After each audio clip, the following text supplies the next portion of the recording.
بسم الله الرحمن الرحیم. عن عثمان ابن عفان رضی اللہ عنہ، دا حضرت عثمان ابن عفان رضی اللہ عنہ نے روایت تھی. قال دی فرمائی، قال رسول اللہ صلی اللہ علیہ وسلم، رسول اللہ صلی اللہ علیہ وسلم فرمائے، من ماتا سوک چه وفات شو وهو یعلم او دت دا پتہ لگی انہو چه بیشک شان دا خبر داسی دی، لا الہ الا اللہ، دا اللہ پاک نا الہ بل معبود برحق نشتری، داخل الجنت ندیب جنت داخلیگی. رواہ مسلم، دا حدیث مبارک امام مسلم نقل کردی. پدی حدیث مبارک کی دا لا الہ الا اللہ پا کلمہ باندے دا یقین مطلب دا دی چے پا دین توحید و دین اسلام باندے ایمان او یقین لری، او جنت تا داخلی دو امغا مطلب دے کم چے مخ کے بیان شو چے کچرتا کی گناہوں نے نی کڑے یا گناہوں نے تشوی لیکن دا اغین بعد توبہ استوی و توبہ قبول شوی نو پا اول ذل بجنت تا داخلی گی، او کچرتا کی گناہون تشوی و دا آغین بعد توبہ نی استی یا توبہ استی لیکن قبول شوی نی، نو پا دا صورت کی و بیا اگرچہ سوق پا جہنم کی تیرئی لیکن دا خپل گناہون دا سزا مندنو نباد با جنت تزی. نو دا لا الہ الا اللہ پا کلمہ باندے دا یقین مطلب دین اسلام قبلول دی. او دویم حدیث مبارک چرین اغا دا عتبان ابن مالک رضی اللہ عنہ نے روایت تھی.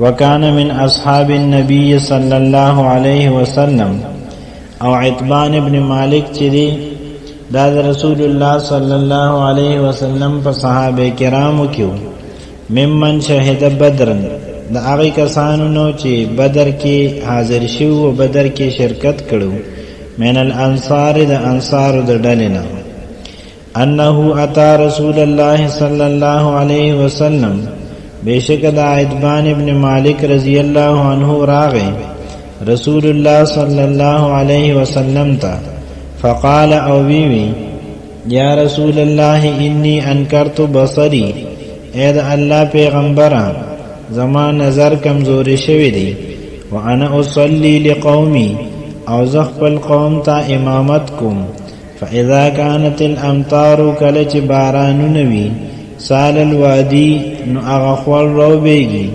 الذي بینی و بینهم کم چ زما او ددی پمینس کری، لم استطع ان آتی مسجدهم، زطاقت نلرم چراشم ددی جماعت تا فاصلی لهم او دید پار منزکم یعنی امامتکم، فوددت یا رسول اللہ صلی اللہ علیہ وسلم، نو زما دا خوخ دا اے دا اللہ پیغمبرہ، زما خواہش دا دی انکا تأتی چت تشریف روڑے فتصلی فی بیتی او زما پکور کی منزو کی، فاتخذه مصلا، نو زا اغزے خپل مصلا او جائے نماز قرار کم.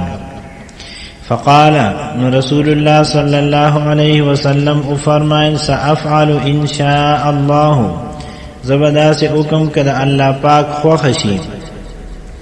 قال عتبان فرمائی، فغدا رسول اللہ صلی اللہ علیہ وسلم و ابو بکر، نو پسبا باندے راغ رسول اللہ صلی اللہ علیہ وسلم او ابو بکر، حین ارتفع النہارو پا اغا وقت کی چپکم وقت کی روز گرم شوان، فاستأذن النبی صلی اللہ علیہ وسلم فأذنت له، رسول اللہ صلی اللہ علیہ وسلم اجازت طلب کو، نماورت اجازتو که فلم یجلس حتی دخل البیتا، زما پکور کی کین ناست تردی پوری چی کمری تا داخل شو، یعنی دا کیناستلو نمخ کی کمری تا داخل شو. ثم قال لی او بیمات اوی، این تحب ان اصلی من بیتکا، ستا کم زی خوخ دی چیزا منزو کم ستا پا دی کمرہ کی علتا، فاشرت الى ناحيه من البيت نو ما یو طرف دا کمرې ته اشاره وکړه. فقام النبي صلی الله علیه وسلم فکبر، رسول الله صلی الله علیه وسلم ادرید او تکبیر اوی. فصففنا نو مونږه صف جوړ کړ د رسول الله صلی الله علیه وسلم نه بعد. فصلى رکعتین نو 2 رکعات مونږ وکړو. ثم سلم او بیا سلام وګرځو. د سلام نه بعد وحبسناه على خزير صنعناه، مونږ رسول الله صلی الله علیه وسلم ایثار کو خزیر تا.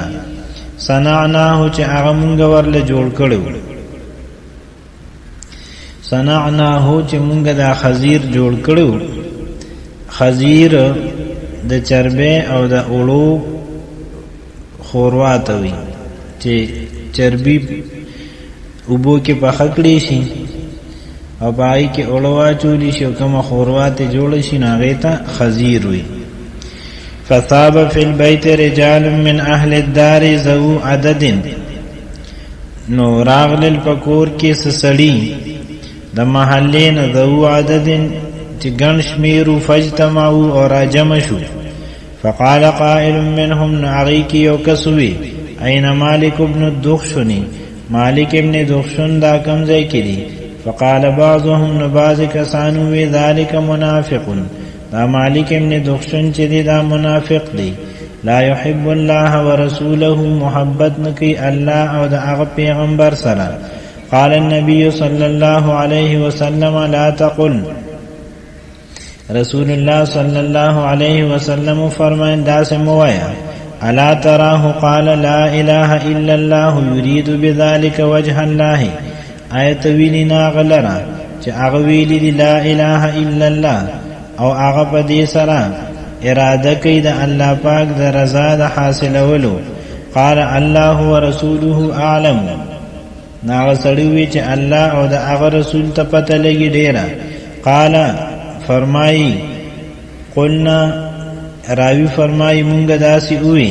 فإنا نرى وجهه ونصيحته إلى المنافقين، بیشک مونگا دا مالک ابن دخشن توجه او خیرخواهی دا منافقانو سر بیاممو، یعنی دا اغا توجه دا منافقانو طرف تدا او خیرخواهی و سرکی.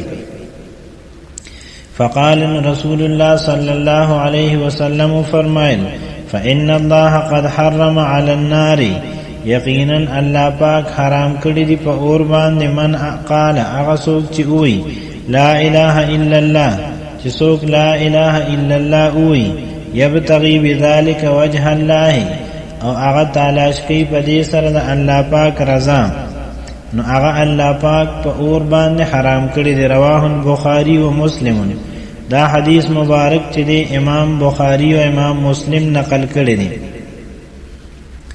او په دې حدیث مبارک کې هم د لا اله الا الله ویلو مطلب هغه دی چې دین اسلام قبول کی، او د دوزخ په اور باندې د حرامېدو اومغه مطلب دی چې ګناه یې نه کړي د دین اسلام د قبولولو نه بعد، یا ګناه یې کړي د هغې نه بعد توبه استی او توبه قبول شوي، نو د دوزخ اور په بالکل حرام دی.